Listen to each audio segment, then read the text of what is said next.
Howdy, Mechanical Pencil Lord here with a new video for all of you.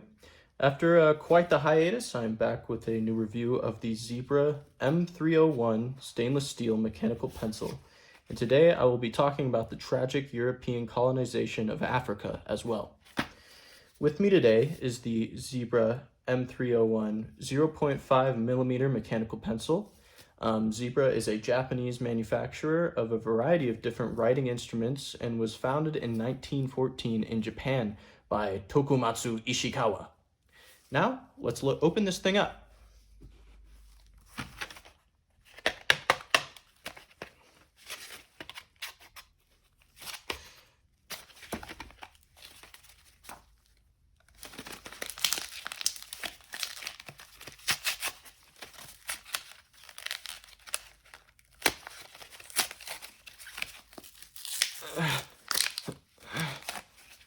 All right.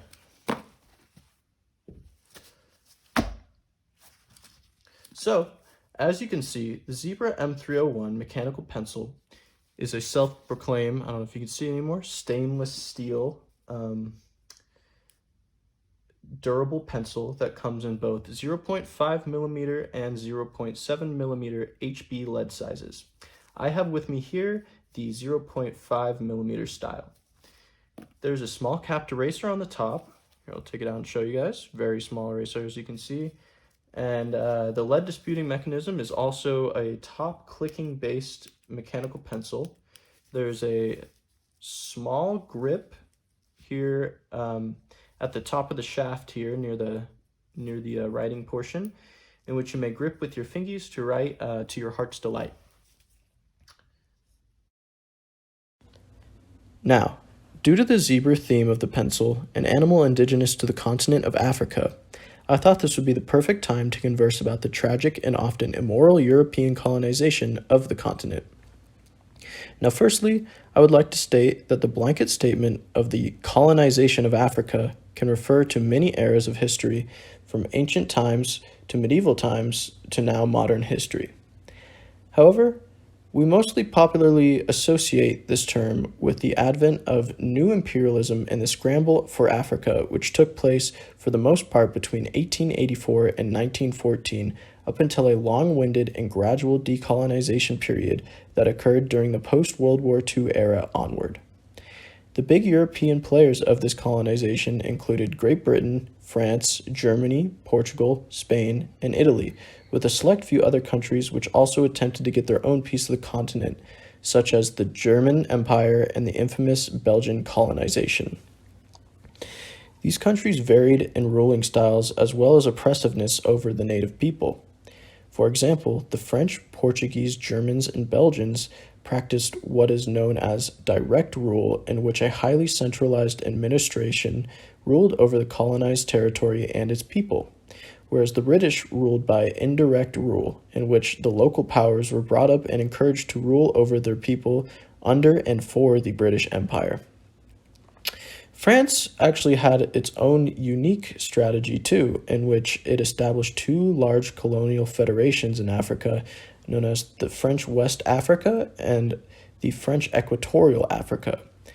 Within these federations, the French appointed local state officials that were made to state their loyalty to France. France would then use the state officials to pass laws and approve any governmental measures and debates. One of the most infamous points in the history of the scramble for Africa includes King Leopold II of Belgium's harsh rule over his own privately owned colony of the Congo Free State, in which this separate country was not a part of Belgium itself, but was in fact a constitutional monarch in which Leopold II ruled. The Congo Free State existed from 1885 to 1908, when the government of Belgium finally annexed the state after much international pressure was put on them to do so.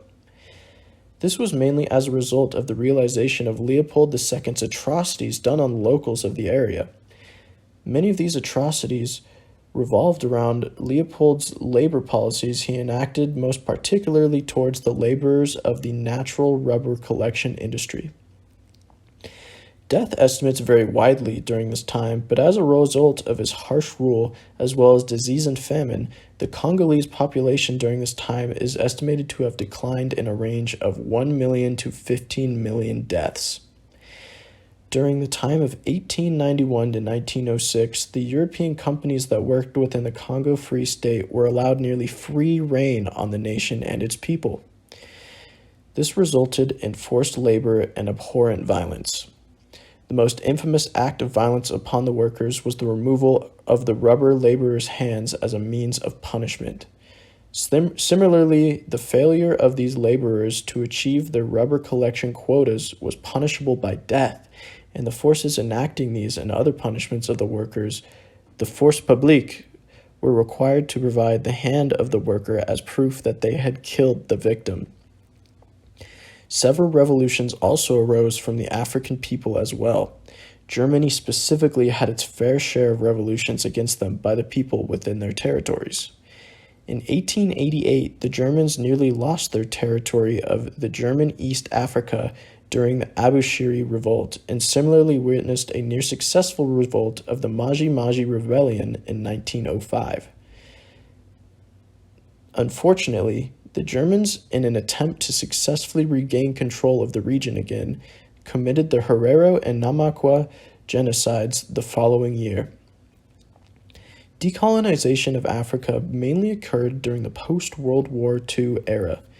The rise of movements for independence, the foundations of indigenous political parties and unions, as well as a pressure from the now global superpowers of the United States of America and the Soviet Union resulted in European decolonization of the vast majority of the continent by the year 1980. The aftermath of the scramble for Africa is still seen in much of the continent today. Most notably, South Africa still contains a large population of European-descended inhabitants, as well as many countries across the continent speaking a variety of European languages even today. And there you have it. Though I would love to go through more detail of the era and bring this portion of history to light, I feel as though I have both touched on much of the important generalities of the times and am also satisfied with my conclusion of my testing of the Zebra M301 mechanical pencil.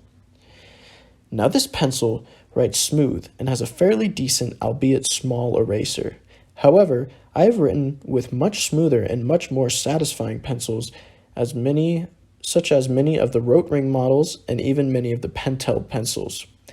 However, those pencils generally come with a much higher price tag, and at an average online price of around $2.50 per pencil for the Zebra M301 mechanical pencil, it performs exceptionally for an economic pencil of this value. It must also be stated that when performing my drawing test, the pencil pierced through the paper. This paper was a fairly thick and sturdy piece of paper within a leather-enclosed notebook. Now, this may be a factor of the lead for the most part, as the 0.5 millimeter variety can come in many qualities, and the small circumference of the variety can lead to a higher probability of puncturing the paper. However, this cannot be completely chalked up to the lead in its entirety, and some of the blame must be put on the structural integrity of the pencil itself. Many pencils have specific designs against this, such as the automatic movement and rotation of the lead to ensure that the smooth and non-pointy side of the lead is always being pressed against the paper. And with that, I will give the Zebra M301 0.5 millimeter mechanical pencil a final review of 7.3 out of 10. A truly great pencil if you're in a bind and want something cheap and reliable. With that, I believe I am at the end of my review. Thank you for sticking through, and I hope you enjoyed both the review of this lovely pencil as well as the contrastingly dark history overview of a more tragic time of humanity's history. Thank you all for watching, and I hope to see you next time on Mechanical Pencil Lore Reviews.